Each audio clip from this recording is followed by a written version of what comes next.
I was 1 second away from drinking that coffee. Then my foreman leaned in and whispered, "Don't drink that." I didn't argue. I didn't even look at him.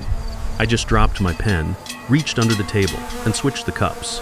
So there I was, second floor conference room, my attorney on my left, my son across from me, and my daughter-in-law placing a cup of black coffee right in front of me with a smile that didn't reach her eyes. "You always think clearer with a cup," she said. That's when the side door opened. Luis had worked for me for 18 years. He grabbed my arm, a little too tight for a simple spill, and leaned in close. "Don't drink that. Trust me. Switch the cups." I looked at him for just a second, and that was all it took. Something was wrong, bad wrong. For the past 3 months, my head had been a mess, walking into rooms and forgetting why, losing my keys twice in 1 week, hands shaking before the second cup of coffee. My son Nolan kept saying I needed to slow down. His wife Claudette found me a specialist, a quiet guy with a wall full of diplomas, who told me it looked like early cognitive decline, said stress was accelerating it, said a man my age should start stepping back. I believed him. That's the part that still bothers me. I believed every word, because when you're scared and you're 67 and the person handing you your morning drink says they're worried about you, it's easy to think the problem is you. Luis Vargas has worked for me since he was 40 years old. He came in as a crew foreman and never left. The man shows up first and leaves last. Every single job, 18 years straight. When a site foreman quit on me during a 3-story commercial build in a rainstorm, Luis ran the crew for 6 days straight without being asked, without extra pay, and delivered the pour on schedule. He's not loud. He doesn't have a lot to say at meetings. But when Luis Vargas is on a job, that job gets done right. 5 years ago, his heart gave him trouble. Real trouble, the kind where the surgeon says tonight, and the insurance company says, "We'll review your case in 72 hours. I wrote a check for $48,000 and told him to stop thanking me after the 3rd time. Some things you just do. He had no reason to be in that conference room that morning. He was supposed to be across town at a site walk in Queens.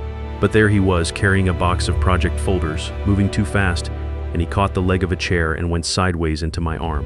Water from the pitcher on the table splashed across my sleeve. He grabbed napkins immediately, leaning in close, one hand gripping my forearm harder than a water spill called for. His voice was just breath. No one else in that room could have heard it.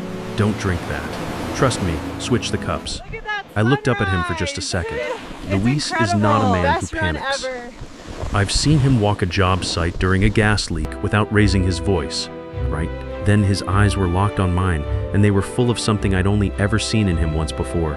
The night I called him from the hospital at 2 in the morning and told him his wife's test results came back clean. Fear, real fear. "Luis, you're not supposed to be in here," Claudette said. Sharp, controlled, the voice she used when something wasn't going her way. He apologized, straightened up, and walked out without looking back. The room was quiet again. Stuart cleared his throat. Nolan was staring at the table. I looked at the black coffee in front of me, then I looked at Claudette. She was watching my hands. I picked up my pen, let it slip, and watched it roll off the edge of the table near her side. "Sorry," I said. Clumsy. I bent down.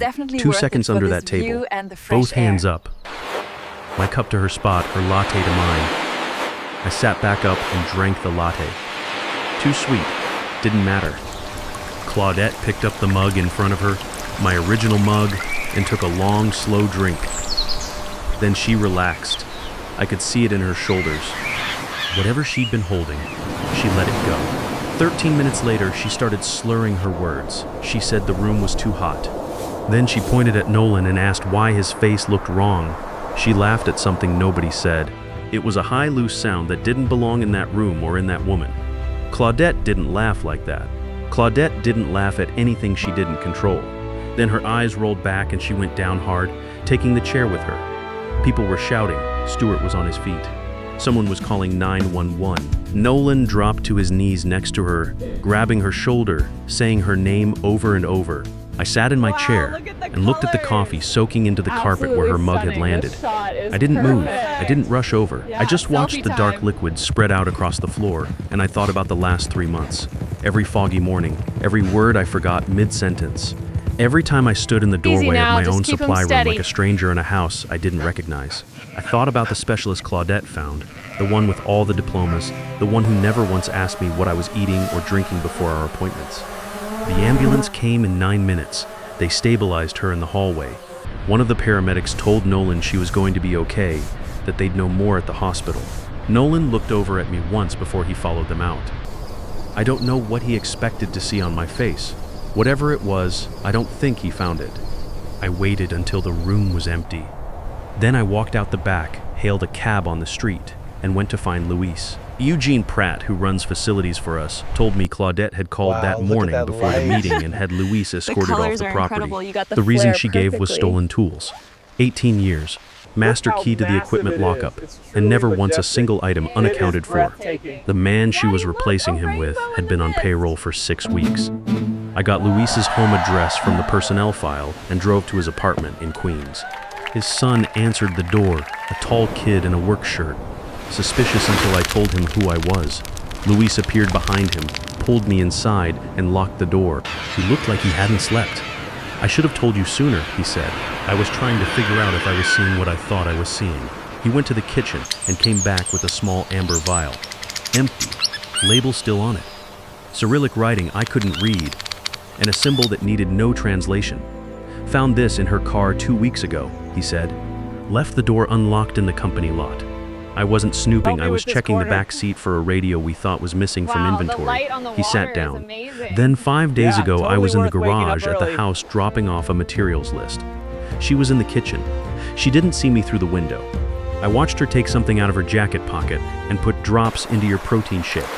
The one sitting on the counter. "The one you drink every morning at 6:30. He looked at me steady. I've been watching her since then. She switched from the shake to the coffee sometime this week. I don't know why. But I knew today was the day you were signing, and I knew I had to get in that room." I took the vial. It was cold and light and felt like holding a pulled tooth. I told him to lock his door and not open it for anyone until he heard from me. Then I drove to see Clifford Vane. Clifford runs a private toxicology lab in an industrial building off the expressway in a part of the city where nobody asks questions. I've known him since the late 80s. He used to test soil samples and building materials for us on contaminated sites. He took one look at the vial, one look at my face, and got to work without asking me anything. Absolutely stunning. 20 minutes later, his printer ran a strip. Scopolamine, synthesized, Worth getting up high early concentration. He leaned back in his chair and told me straight. In small doses over time, it creates memory gaps, confusion, difficulty concentrating. Makes a healthy man look like he's losing his mind, makes him easy to manage, makes him stop trusting himself. In a larger dose, the kind someone might put in a single cup of coffee, the morning a big document needed signing, it would have put me in a state where I'd have agreed to anything and remembered nothing. I sat in Clifford's parking lot for a long time after that. 35 years, every callus on my hands, every 5 a.m. job site, every payroll I made on time, even in the 3 years when I was barely breaking even. All of it sitting on a signature line, and the person holding the pen was supposed to be me but wasn't. Hadn't been for 3 months. Had been a man they were quietly taking apart, piece by piece, one morning shake at a time. I'm not going to tell you I cried, but I'm also not going to tell you I didn't. What I will tell you is that when I finally started the car and pulled out of that lot, the fog I'd been living in for 3 months was completely gone. Not because the drug had worn off, because rage, real cold rage, has a way of clearing everything out. I drove back to the house. Nolan was still at the hospital with Claudette. I'd gotten a text from Stuart saying she'd been stabilized and was being held for observation. She'd be home by evening, which meant I had a window. I used it. Every lock in every building I've ever owned has a master key, and I'm the only one who holds it. Nolan changed the physical lock on his home office about 6 weeks earlier. Told me the old one was sticking. I had a locksmith cut a new master the same afternoon without mentioning it to anyone. The key turned smooth. The room smelled like cigar smoke and takeout containers and the particular kind of stress that comes from hiding something large. I didn't touch the papers on his desk. I went straight to the computer. Nolan had updated the password and installed some kind of security software he'd mentioned once at dinner like it was a point of pride. What he forgot is that I computerized this company's entire dispatch and billing system back in 1994, when everyone else in the industry was still running paper manifests. Yeah, let's get the whole crew. Every machine on our network has a root access code that I built into the system architecture myself. It hasn't changed because nobody knew it was there. I was inside in under a minute. What I found took me about 10 minutes to understand and about 10 seconds to make me sick. 2.4 million pulled from our project reserve fund over 4 months. Not all at once, that would have flagged our accountant. Small pulls, $180,000 here, $340,000 there. All wired to a Nevada LLC called Ridgepoint Capital that I'd never heard of and had no record of approving.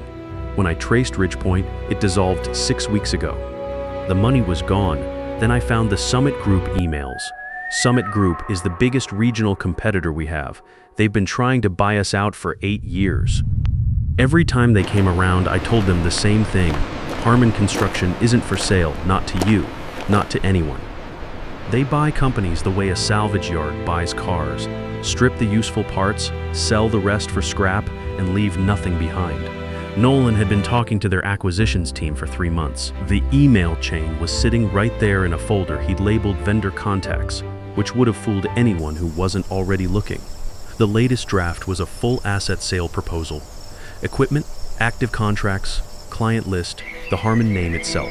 The sale price was exactly enough to cover the $2.4 million hole in our reserve fund, pay off his $700,000 in private debt, and leave him and Claudette with a little over $400,000 walking away money. He wasn't going to run the company. He was going to sell it for parts the minute I was out of the picture. 130 people, guys who've been swinging hammers for me for 15 and 20 years, gone. I copied everything to a flash drive, wiped the keyboard, locked the office behind me, and spent the next hour setting up a small audio transmitter on the top shelf of his bookcase behind a framed photo of a job site I finished 12 years ago. His name is on the plaque. I poured the concrete. Then I went to wait in the guest cottage at the back of the property. They got home around 10 that night. I heard the car, heard the front door, heard Claudette's heels on the kitchen tile, then footsteps toward his office. I had the receiver in my hand and the volume up.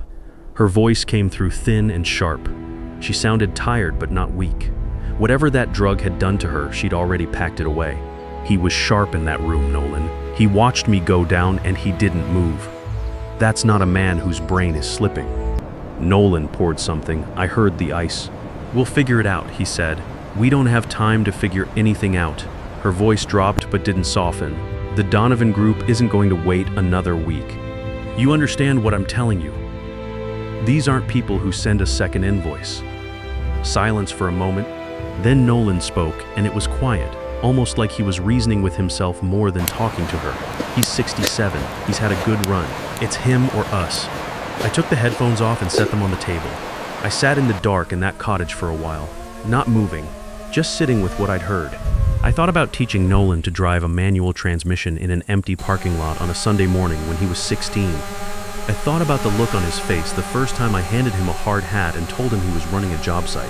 I thought about the hospital waiting room the night his mother passed, the two of us sitting side by side in plastic chairs at 3 in the morning, not saying anything, just being there. That man and this one didn't connect in my head no matter how long I sat there, but I'd heard what I heard, and I had what I had, and I had 2 days before they tried something that didn't involve a cup of coffee.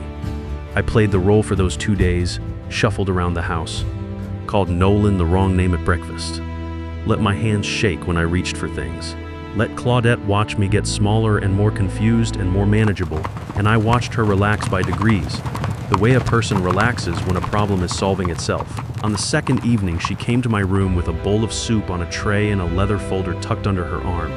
The soup smelled like something was off underneath the cream and the mushrooms. I didn't touch it. She set the folder on my lap after a few minutes and uncapped a pen with the ease of a woman who'd done this in her head 100 times already. "It's just a routine insurance update," she said. "Roofing work on the Hampton property. Sign at the bottom and I'll let you sleep." I made a show of trying to read it, fumbled the pages open far enough to see the header.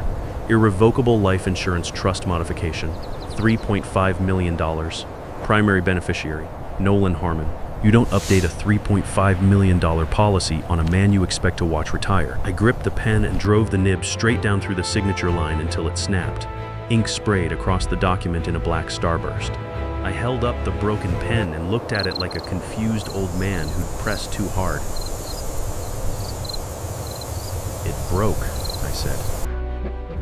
I made a mess again. Claudette looked at the ruined document. I watched the mask come off for about 3 seconds, pure cold fury behind her eyes, before she got it back under control. She took the folder and walked out. I heard her in the hallway, voice low and clipped, phone already to her ear. "Call Graves." Tell him we need the van tonight. Dr. Howard Graves arrived 40 minutes later with two men built like they'd spent their careers moving people who didn't want to be moved. Graves had the manner of a man who'd been paid enough to stop asking questions a long time ago. He walked into my living room, looked at me sitting in my armchair, and started talking about acute episodes and safety evaluations like he was reading from a script someone else wrote. I love it. I didn't argue. I didn't fight. Fighting would have gotten me sedated in my own living room. I walked to the van on my own 2 feet, let them strap me onto the gurney inside without making it difficult. It's incredible. Nolan was standing in the doorway when they wheeled me out. He had a glass in his hand and he was looking at his shoes. I said his name once. He looked up. I held his eyes for about 5 seconds and I didn't say anything else. There was nothing left to say to that man that a courtroom couldn't say better. They loaded me in and the doors closed. Graves tried to push a sedative into my arm before we'd cleared the driveway. I told him I was on high-dose beta blockers for a cardiac arrhythmia, and that mixing the two would stop my heart before we hit the highway. Told him that's why he hadn't dosed me in the van on the way to the facility last time either. I said it like it was a fact he already knew. He hesitated long enough for me to know the bluff had landed, then capped the needle and told me to keep my mouth shut. The facility was 40 minutes out, off a back road with no signage. They put me in a room with padded walls and a mattress on the floor and left to get a nurse. I had the burner phone out of my boot before the door finished closing. I taped it inside the insole 2 days earlier. The same afternoon I'd sat in Clifford's parking lot and understood what the last 3 months had actually been. Stewart picked up on the second ring. The data logger is showing a rapid Already pressure rolling, increase. he said. Sheriff Boyd is in the Stand car. back, here it We have comes. Russell Patton for the blood Incredible draw. reading on the thermal Sit gradient. tight and don't let them stick you. I told him the room number and clicked off. The nurse who came in with the syringe was professional and efficient and completely uninterested in whether I wanted what she was carrying. I told her I had a documented cardiac condition and that if she administered a sedative without checking my QT interval first, she'd be explaining a death in custody to a licensing board before morning. She looked at me, looked at the door, and went to get a monitor. That bought me 18 minutes. Lawrence Boyd came through the door with 2 deputies and Stewart right behind him. Graves was cuffed against the wall inside of 60 seconds. Russell Patton set up his kit on the floor, drew 3 vials, and ran the field test right there in the room. Negative for antipsychotics. Positive for scopolamine residue, consistent with ingestion within the last 12 hours. Boyd signed the results himself and handed a copy to Stewart. I laced my boot back up and walked out into the night air. I called Nolan the next morning, voice thin and shaky. Told him I'd gotten out at a gas station stop and didn't know where I was. He said to stay put, that he'd come get me himself. I told him to meet me at Patty's Diner by the river, the place I used to take him for pancakes on Sunday mornings when he was 9 years old and thought his dad could fix anything. He came alone. He scanned the room when he walked in, checked the door behind him twice, then slid into the booth across from me. He didn't ask if I was okay. He didn't ask if I was hurt. The first thing he did was check whether anyone had followed him in. It's the perfect I morning asked him for the a only picnic. question I actually wanted an answer to. Why Look at couldn't that you just light wait? over the water. Everything was Incredible. already going to It you. really is. The will's been I'm written so for glad 12 we camped years. here. He looked at the table. You could live another 20 years, Dad. I don't have 20 years. I owe $700,000 to people who don't send reminders, so you decided the answer was me. Claudette said it would be quiet. He reached across and put his hand over mine. A heart issue in your sleep? You wouldn't feel anything. It was the only way to get the insurance payout and the accounts unlocked fast enough. His voice cracked at the edges, but his eyes were steady. You have to understand, it was you or us. I let him finish, let him say everything he needed to say. Then I reached into my shirt pocket and set the recorder on the table between us. Red light still on. I pressed stop. The click was the loudest going, sound the in view the up room. ahead is I worth told the him climb. copies of everything. Wow, The I can't believe recorder, we're actually here. the toxicology report, the financial records, the Summit Group emails, Boyd's signed blood draw were already with Stewart and with the DA's office. That if I didn't check in every hour, it all released automatically. He stared at the recorder for a long time. I left $20 on the table for the coffee and walked out. The Monday meeting was in our main conference room. 4 senior partners, our head accountant, Stewart. No press, no crowd. Just a projector and everything I'd spent a week collecting. Luis's footage of Claudette at the kitchen counter, taken through the window on his phone, clear enough to see the vial and the drops, and the careful way she stirred and wiped the rim. The diner recording, The financial transfers to Ridgepoint Capital, the Summit Group liquidation proposal, Russell Patton's blood results with Boyd's seal in the corner. One of my partners, a man I've worked alongside for 22 years, sat back in his chair when it was over and said quietly, "Gerald, I don't know what to say." Nobody did. Nobody needed to. Sylvia Grant, the DA, didn't offer much in the way of deals. Claudette got 25 years. Nolan got 20. The judge noted the premeditation, the duration of the poisoning, and the deliberate targeting of an elderly family member. I sat in the back row both days and left before the press got to the steps. I refinanced my house to cover the $2.4 million shortfall in the reserve fund. Rodney Shaw, my longest crew foreman, shook my hand in the parking lot afterward and said the guys wanted me to know they weren't going anywhere. I told him I just needed them to show up and do the work right. That's always been enough for me. 3 weeks after his graduation, Luis's son Wallace Vargas started as a junior operations analyst. Mechanical engineering degree from City College, nights and weekends for 4 years while working days at an auto shop. Good morning. As the mist clears, First week on the job, he brought me a black coffee before a morning site walk and set it on my desk without making a thing of it. I picked it up and drank it. Didn't hesitate. Didn't check it. Didn't even think about it. Luis was in the doorway. He saw it happen and gave me one small nod. I nodded back. I'm 67 years old. I built this company from nothing, and I've still got the calluses to prove it. I don't have a son anymore. Not in the way that counts, but I have Luis. I have Wallace. I have 130 people who show up every morning and build things meant to last. That's not a consolation prize. That's everything. Blood didn't save me at that table. A good man who owed me nothing and gave me everything did. I'll take that over blood every single time. The most dangerous person in your life isn't the stranger who wants what you have.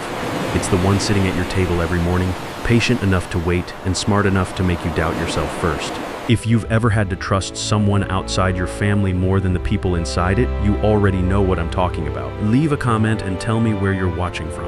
And if this story meant something to you, hit that like button. I'll see you in the next one.